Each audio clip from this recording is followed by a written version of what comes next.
low in the trash can. These niggas been copping out this smoke, we done passed that. I'm tired of that hoe wanna hear her friend because I ass fat. My bro told him I'm crack, I don't know why he did. Wish I was right there on that drill, I ain't seen my dog in a minute. You ain't gotta ask me to switch the block, just know that we supposed to be the next Michael Jordan. I played against Len Bias when he was a sophomore in college, and he was incredible. Yeah, I'm in the NBA now. I've got drafted, so now my dream has come true. The key for the Boston Celtics to continue their dominance into the 90s and the 21st century. Boston Celtics select Len Bias of the University of Maryland. There he is, Len Bias. Many people think he may be the best athlete in the draft. And now he's going to the world champion. But instead of making history on the court, Len Bias made headlines for a tragedy that shocked the world. I've been here 10 years, and I've never seen a day as dark and sad as this one. County emergency. Len Bias can't be given back to life. There's no way he can die. He's so quick. His success story has ended in tragedy with his sudden death at the age of 22. This is the story of Len Bias, the greatest NBA star that never was. Leonard Kevin Bias wasn't born a superstar. In fact, his first 2 years of organized basketball, he got cut from the team. He was teased, bullied, and overlooked by nearly everyone around him. At first, kids used to laugh at him, because he was very awkward, but he kept playing, and then, every day he was up there 7 days a week. The whole time in his mind, he was working hard. His work ethic was dynamite. But Bias didn't let the ridicule break him. Instead, it fueled him. If you really do want to play basketball, you have to keep going out and work at it. Play as much as you can and take criticism. That's where I think I've learned to play very well. I took criticism from everyone, even people off the street. I took it and used it positively. The summer before 9th grade, Bias took his game to the next level. He made JV that year, and by his sophomore season, he was starting varsity. The turning point came the summer before his junior year, when he attended the legendary 5-star basketball camp, the same camp that had produced future legends like Michael Jordan and Patrick Ewing. At 5-star, Bias showed flashes of the player he would become: explosive, confident, unstoppable, and coaches around the country began to take notice. He was like one of our neighbors. He was over school all the time, watching us practice, and I saw him play in my camp. A great player, and I think that was pretty well done. That what I had understood, that he was going to go to Maryland. By the time he graduated from Northwestern High School, Bias was a star. His high-flying dunks, smooth shot, and relentless motor made him a local legend, earning him a scholarship to the University of Maryland, where he joined Coach Lefty Driesell. Guys need to go away to school. They have to get adjusted to a new environment. I think being home gave me an added sense that I knew where everything was, and I could go home and see my mom and dad at all times, and now I always have my fan support here. Under Driesell, Bias transformed into a generational talent. At 6'8", he had the strength of a linebacker and the fitness of a sprinter, and his highlight reel was unreal. So we wanted to play confident, we practiced hard. We got the open shots that we wanted when we were in practice, so we just drilled on it. Seemed like it came like clockwork. Wade goes in there and has it rejected by Lewis. Gatlin down to Bias. Watch this!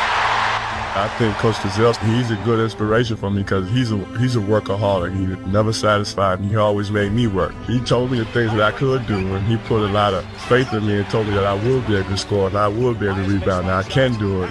When you got a coach that puts confidence and faith in you like that, you can't go out but play.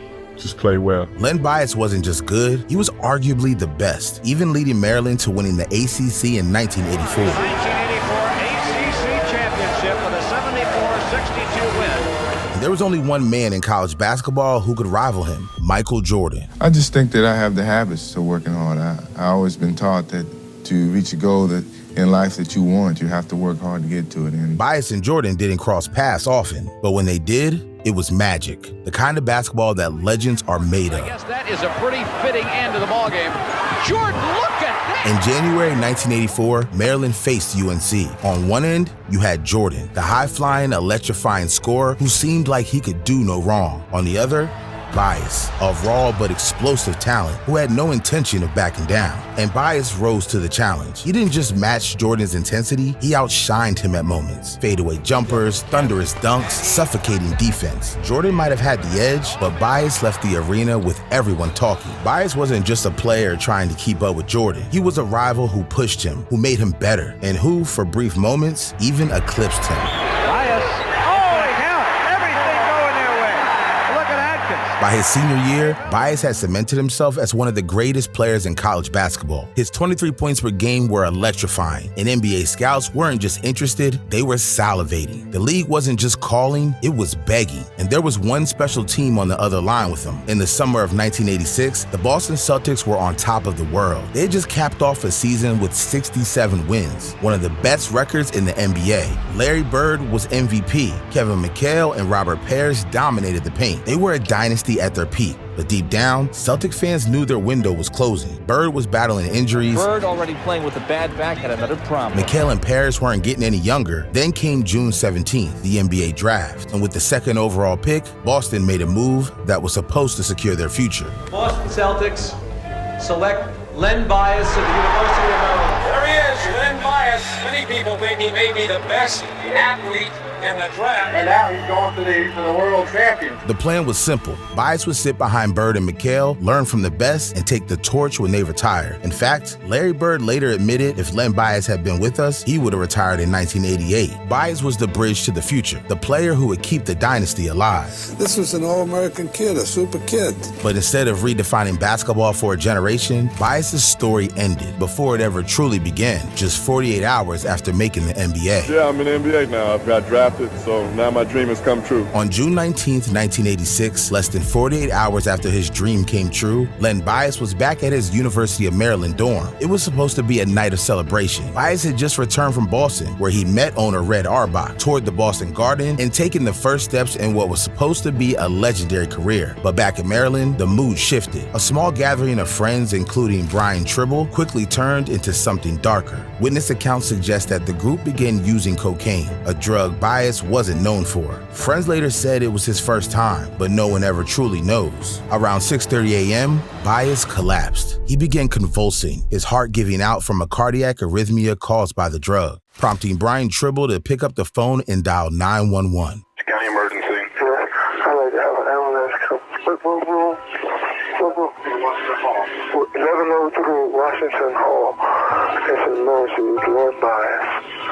And he just went to Boston, and he needs some assistance. What are you talking about? Huh? What are you talking about? I'm talking about someone needs, Len Bias needs help. Well, it doesn't matter what his name is. What's the problem? He's not breathing right.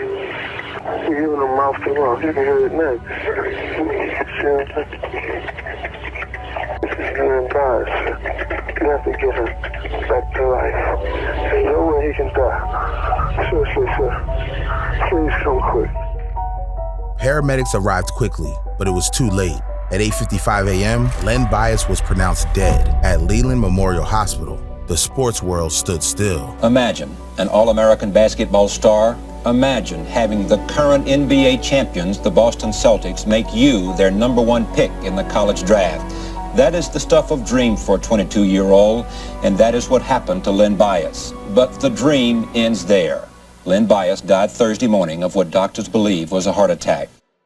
The investigation into Bias's death revealed a devastating truth. This wasn't a tragic accident, but a painful reminder of the dangers of recreational drug use. There was no chest pain, nothing that would indicate something bad was about to happen. Mr. Bias died of cocaine intoxication, which interrupted the normal electrical activity of his brain, which controlled his heartbeat. The police and university officials combed through the events of the night, uncovering a party atmosphere where cocaine was present. Brian Tribble, Bias's close friend, was accused of supplying the drugs. And while Tribble was later acquitted, his involvement has left lingering questions to this day. This wasn't just a personal tragedy. It became a national conversation. So much so that Bias's death led to sweeping changes in NCAA policies, NBA rookie membership programs, and even federal drug legislation. And without Bias, the Celtics dynasty unraveled. Bird's back injuries caught up with him, and by 1988, the Celtics were no longer contenders. Meanwhile, the Detroit Pistons rose to power instead,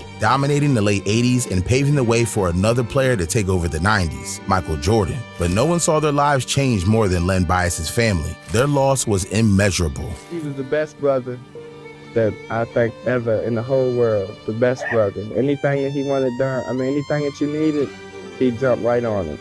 always on top of the job. His mother, Len Bias, became a national advocate for drug education, channeling her grief into activism.